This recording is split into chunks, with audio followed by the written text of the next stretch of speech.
নিশাউন মহিলা, কাশেয়াতুন কাপড় পরে থাকা, আরিয়াতুন উলঙ্গ। দেখো, মনে হচ্ছে আল্লাহর নবী তোমার বোনকে দেখে দেখে বলছে, মনে হচ্ছে যে আল্লাহর নবী তোমার বোনকে এভাবে দেখে দেখে বলছেন। দেখো না, তার মুখের শব্দ দেখো, নিশাউন মহিলা, কাশেয়াতুন কাপড় পরে থাকে, আরিয়াতুন উলঙ্গ। মিল খায় না তোমার মার সাথে? ওই যে দেখো তোমার মা ছোট ব্লাউজ পরে আছে, পেট দেখা যায়, পিঠ দেখা যায়, এই পর্যন্ত হাত দেখা যায়। এটা কি? আমি তো 20 বছর আগে বলেছি লম্বা হাতের ব্লাউজ পরতে হবে, এখনো তোমার মা ছোট ব্লাউজ পরে আছে। তোমার বাপের জন্য দায়ী, তোমার বাপ কাপুরুষ, তোমার বাপ কাপুরুষ, তোমার বাপ কাপুরুষ। আমি ছোট ব্লাউজ পরা যাবে না এ কথা বলিনি। ছোট ব্লাউজ কোনো ব্রেসিয়ার পরে থাক, ব্রেসিয়ার কোনো এমনিতেই থাক না কেন, যেখানে তার দেবর নাই, যেখানে তার ভাসুর নাই, সেখানে কিভাবে থাকবে সেটা তার ব্যাপার, তার স্বামীর ব্যাপার। যেখানে দেবর আছে, যেখানে ভাসুর আছে, যেখানে গ্রামবাসী আছে, সেখানে সে কিভাবে থাকতে পারে? লম্বা হাতের ব্লাউজ হতে হবে, যারা হাত হবে কবজি পর্যন্ত, নিচের দিক কোমরের নিচে চলে যাবে, তার নাম পোশাক। আর যদি শাড়ি পরে, শাড়িও হারাম বলিনি, শাড়ি পরলে পায়জামা পরতে হবে, মোজা পরতে হবে। কেন?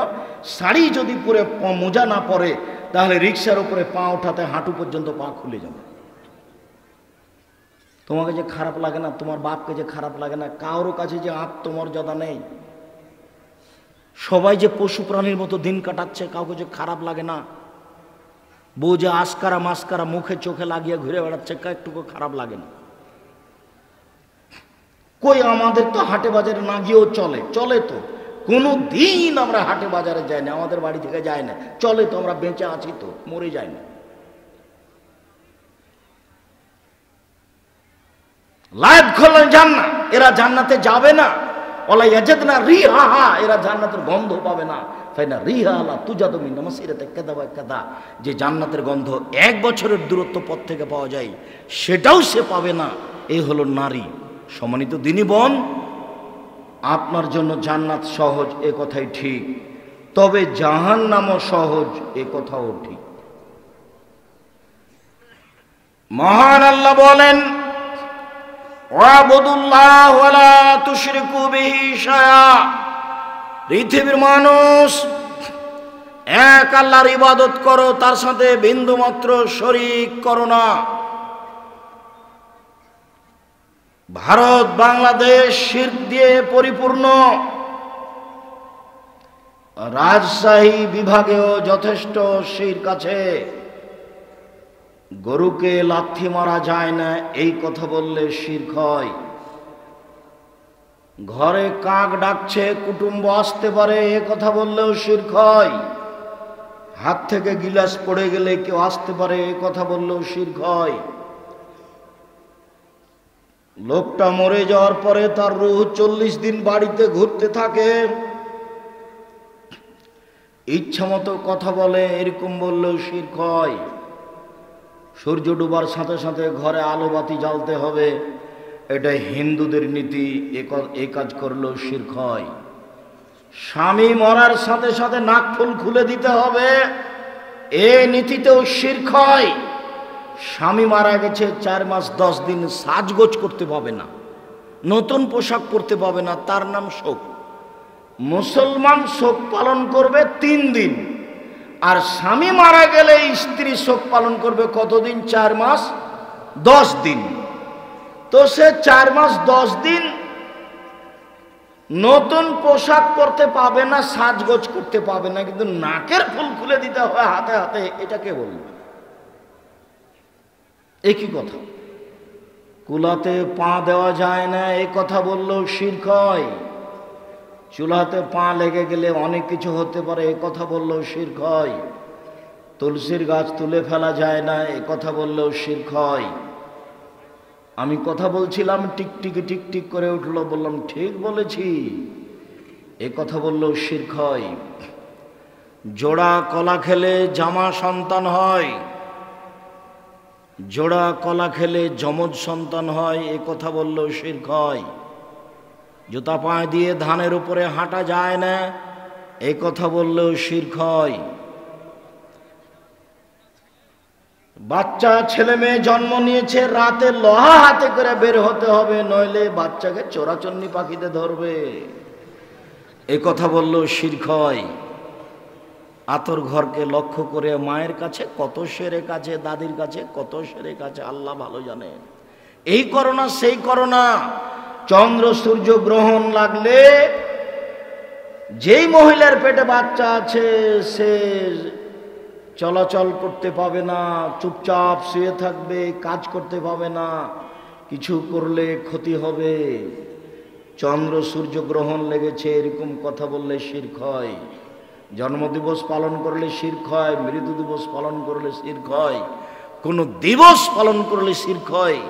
কবরের কাছে কিছু চাইলে শিরক হয়, কবরে মানত মানলে শিরক হয়, কবরে কিছু দিলে শিরক হয়। যে কিছু করতে পারে না তার কাছে সম্মান চাইলে, তার কাছে কিছু চাইলে শিরক হয়। এদেশের মাটি শিরক দিয়ে পরিপূর্ণ করা আছে। পৃথিবীর মানুষ, তোমরা এক আল্লাহর ইবাদত করো, বিন্দুমাত্র শিরক করো না। হাদিসে কুদসি মানে আল্লাহর নবীর মুখের ভাষা, সরাসরি আল্লাহ বলছেন, তার নাম হাদিসে কুদসি। আনাস রাদিয়াল্লাহু তাআলা আনহু বলেন, রাসূল সাল্লাল্লাহু আলাইহি সাল্লাম বলেছেন, ইবনা আদম মা দাওয়াতানি ওয়া রাজাউতানি, আদমের ছেলে মেয়ে শোনো। আল্লাহ বলছেন, ও আদমের ছেলে মেয়ে শোনো, তোমরা যেভাবে ডাকো আমি সেভাবে থাকি, তোমরা যেভাবে আশা পোষণ করো সেভাবে আমি পূর্ণ করে থাকি। আদমের ছেলে মেয়ে শোনো, রাত দিন তোমরা যেভাবে ডাকো আমাকে সেভাবে শুনি, যেভাবে আশা পোষণ করো সেভাবে আমি পূর্ণ করে থাকি। ফাস্তাগফিরতানি গাফারতু লাকা, তুমি আমার কাছে ক্ষমা চাও, তোমাকে আমি ক্ষমা করে দিব।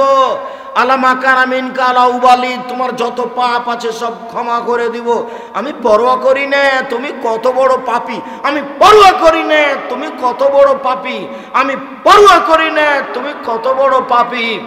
আদমের ছেলে মেয়ে শোনো, লাউ বালাগাত যুনুবুকা আনানা সামায়ে, তোমাদের পাপ বেশি হতে হতে যদি আকাশে লেগে যায়, পাপ আর পাপ, আকাশ জমিন পরিপূর্ণ হয়ে আছে, এরপরে যদি ক্ষমা চাও ক্ষমা করে দিব। আমি পরোয়া করি না তুমি কত বড় পাপী, আমি পরোয়া করি না তুমি কত বড় পাপী, আমি পরোয়া করি না তুমি কত বড় পাপী। আদমের ছেলে মেয়ে শোনো, এই দুই ভাষণ থাকলো পৃথিবীতে।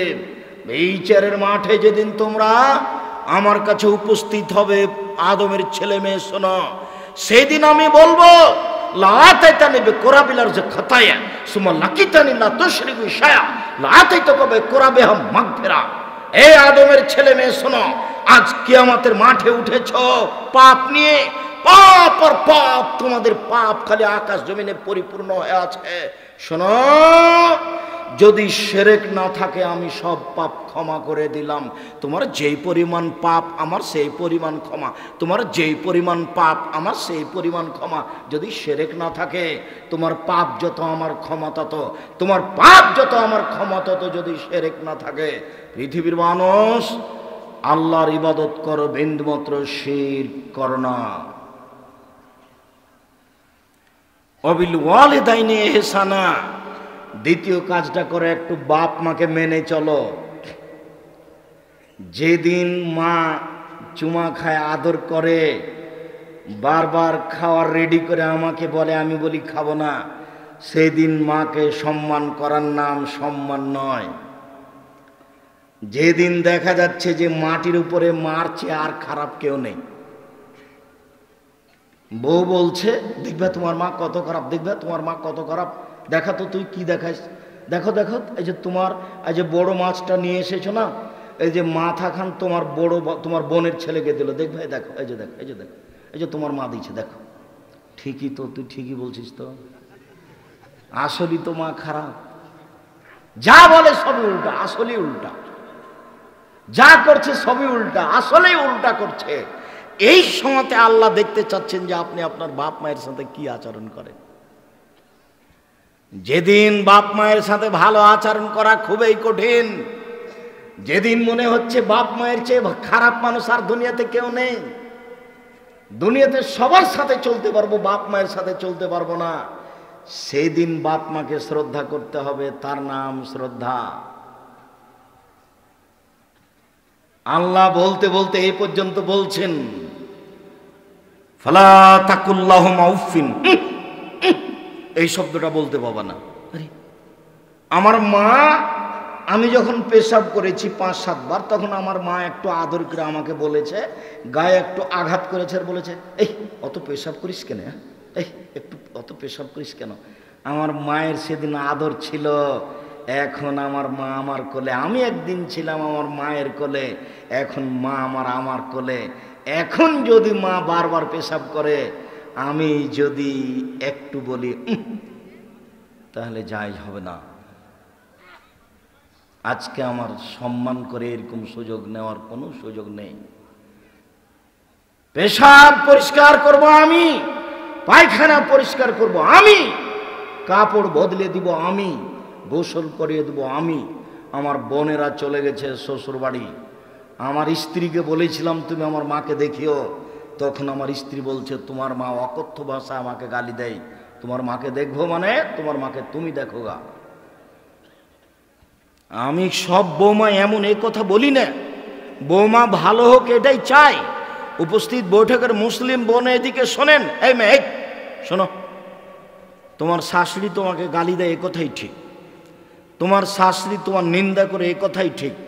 এর পরেও বলছি, জীবন বাজি রেখে তুমি শাশুড়িকে মূল্যায়ন করো, তোমার রুজিতে বরকত হবে, তোমার ফল ভালো হবে, এ কথাও ঠিক। আর তোমাকে বলে যাচ্ছি যুবক, তুমি কোনো সময় তোমার বোনের ভাগ্নিদের ভাতকে ভারী মনে করো না। তোমার বউ কিন্তু বলছে বারবার, দেখো তোমার ভাগ্নি আসে, তোমার ভাগনা আসে, তোমার বোন আসে, তোমার বাপের দোস্ত আসে, কত মানুষ আছে, এত রান্না করা যাবে না।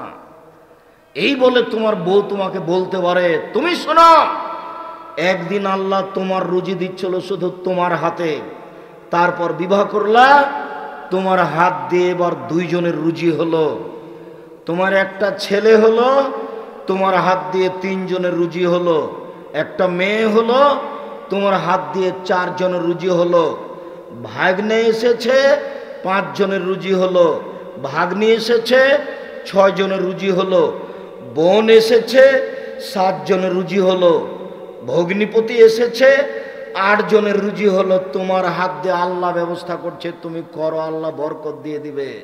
তুমি বলে দিও, আব্বা আমার কাছে খাবেন, আম্মা আমার কাছে খাবেন, আমার ভাগ্নে আমার কাছে খাবে, ভাগ্নি আমার কাছে খাবে, বোন আমার কাছে খাবে, দুলা ভাই আমার কাছে খাবে, আমার বাপের যত আত্মীয় স্বজন আছে সব আমার কাছে খাবে। তুমি খাওয়াতে শুরু করো, তো তুমি 6 মাস পরে দেখবে তোমার টাকা পয়সা বেশি হয়ে গেছে, হবেই। এর নাম বরকত। মন সংকীর্ণ করো না। বহুদিন আগে বলেছি, তোমার বউকে হতে হবে তোমার মায়ের স্বভাবের। 150 চাউল রান্না করবে না কখনো ভুলেও।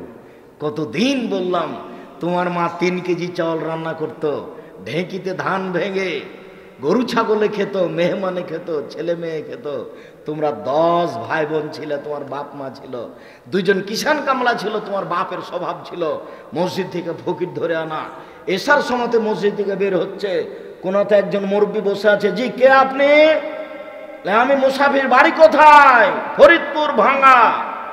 দুপুরে রাতে খেয়েছেন? জি না, আমার সাথে চলেন। তো বাস, তোমার মা রেডি করে দিয়েছে খাওয়ার, কোনোদিন মন খারাপ করেনি। এখন জুদা হয়ে আছো, বউ নিয়ে 150 চাউল রান্না করেছ। তখন মুসাফির নিয়ে বাড়ি গেছো বাপের স্বভাবে, তখন বউ ঝাঁকে, বুঝো না তুমি 150 চাউল রান্না করেছি? হসু নাই, তোমার মেহমান নিয়ে চলে এসেছ, মেহমান বাইরে খাওয়াই নিয়ে আসতে পারোনি। এখন পরের দিন তুমি দেখতে পাচ্ছ ওই যে একটা লোক বসে আছে, চুপচাপ চলে যাচ্ছ, কিছু বলতে পারো না, ধাক্কা খেয়েছো কালকে যে। নীতি পরিবর্তন করতে হবে, স্বভাব পরিবর্তন করতে হবে। আজকে স্বভাব পরিবর্তন করতে হবে তোমাকে, তোমার বউকে।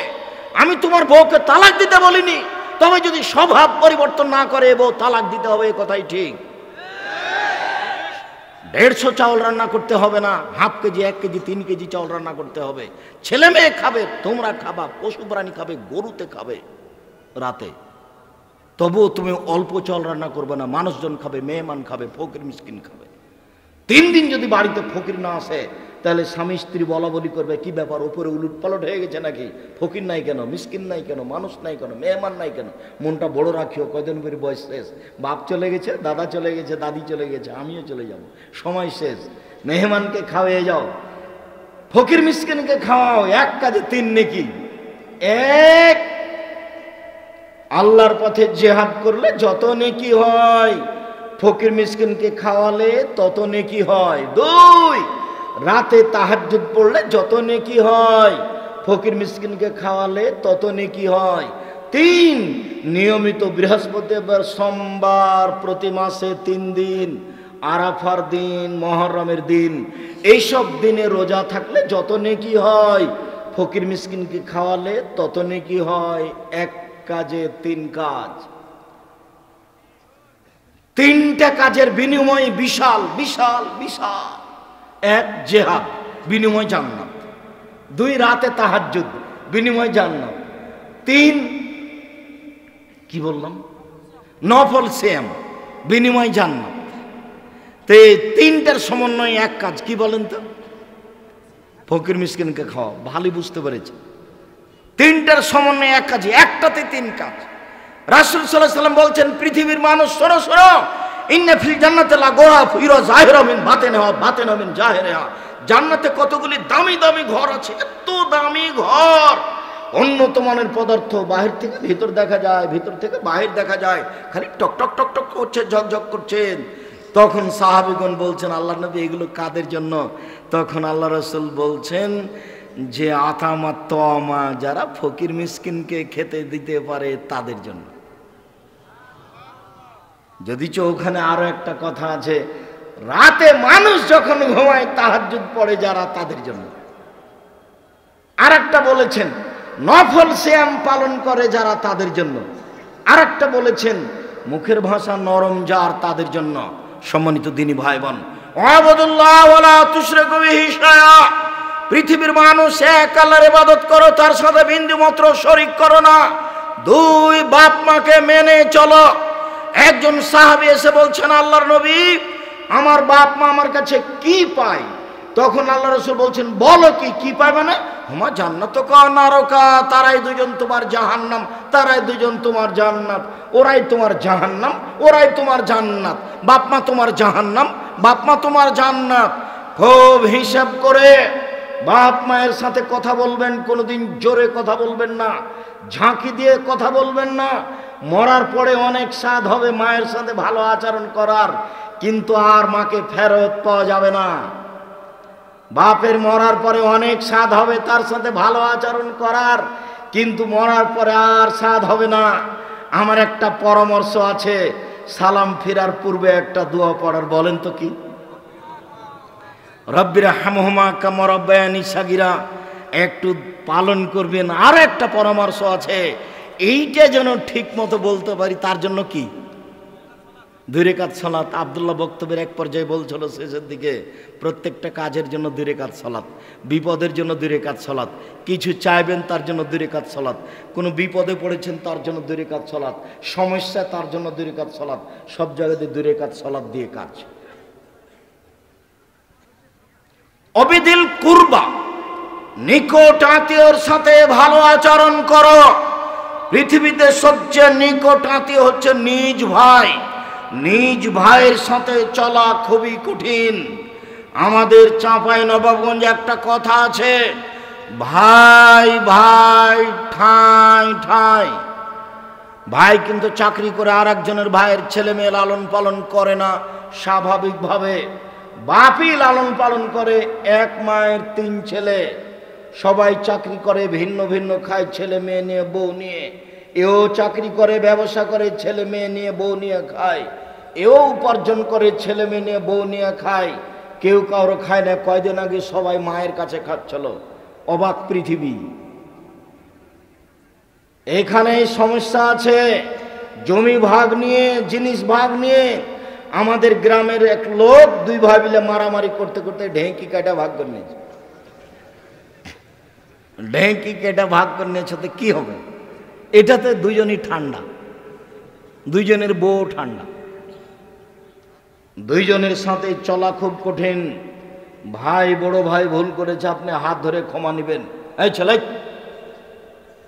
বল তোমার বড় ভাই করেছে, তোমাকে হাত ধরে ক্ষমা নিতে হবে, এটাই নীতি।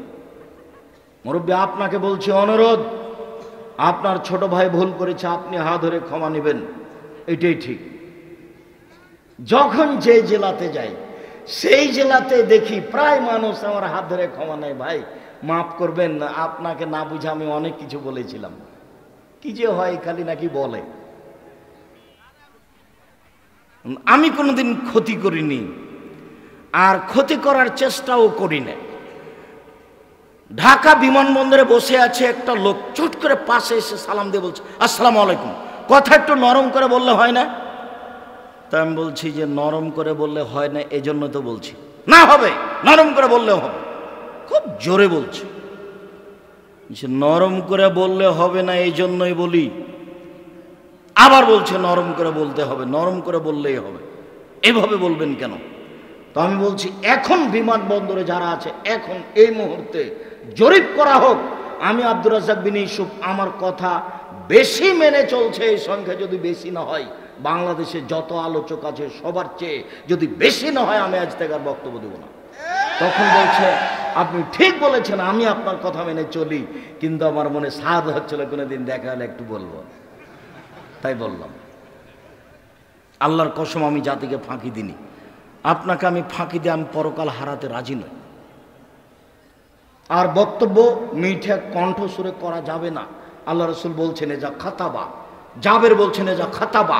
যখন আল্লাহ রসুল বক্তব্য দিতেন, ও হামারা তাই না হোক, তার দুই চোখ লাল হয়ে যেত।